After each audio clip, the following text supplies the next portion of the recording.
Ժորջան, կառավարությունը ասում է 1000 դրամով էլ բարձրացնեմ թոշակները, դա պետ բյուջեի վրա նստելու է միլիարդավոր դրամներ։ Հետաքրքիր է, այդ ոնց է ժողովրդի աշխատավարձի մասին է խոսքը գնում բարձրացնելու, թոշակների բարձրացնելու մասին է խոսքը գնում, կառավարությունը հիշում է պետ բյուջեի ու պետ բյուջեի վրա բեռը, հա։ Իսկ հենց խոսքը գնում է բաների մասին, պարգևավճարների մասին պաշտոնյաների համար, աշխատավարձների մասին պաշտոնյաների համար, բարձրաստիճան պաշտոնյաների ահագին մեծ աշխատավարձները եւ այլն, դա պետ բյուջեի վրա բեռ չի։ Դա ուրեմն պետ բյուջեում այդ փողը կա, բայց այդ պետ բյուջեն գոյանում է մեր բոլորի վճարած հարկերից։ Այսինքն ի՞նչ է նշանակում, ժողովրդի համար պետ բյուջեում փող չկա, պաշտոնյաների համար պետ բյուջեում փող կա, համերգների համար պետ բյուջեում փող կա, տոների համար պետ բյուջեում փող կա, պաշտոնյաների համար, աշխատավարձների ու պարգևավճարների համար բյուջեում փող կա, ժողովրդի համար այլ ոչ մի ձև փող չկա։ Ժողովուրդը մենակ պետք է աշխատի, հարկ վճարի, այդ հարկերն էլ հա բարձրանա, մեկ է գնաճ լինի, այդ բեռը ժողովուրդը իր վրա զգա, հա,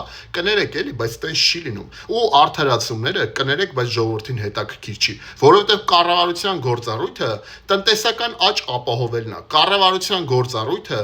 բանը կյանքի մակարդակը մարդկանց լավացնելն է, ոչ թե արդարանալն է, որ ինչու սա չի լինի կամ այն չի լինի, հասկանում եք, չէ՞։ Ժորջան, ես Արման Ղուկասյանն եմ, Հանուս սոցիալական արդարության կուսակցության նախագահն ու ես ուզում եմ, որ մեր ժողովուրդը լինի պահանջատեր։ Այո, ժողովուրդը լինի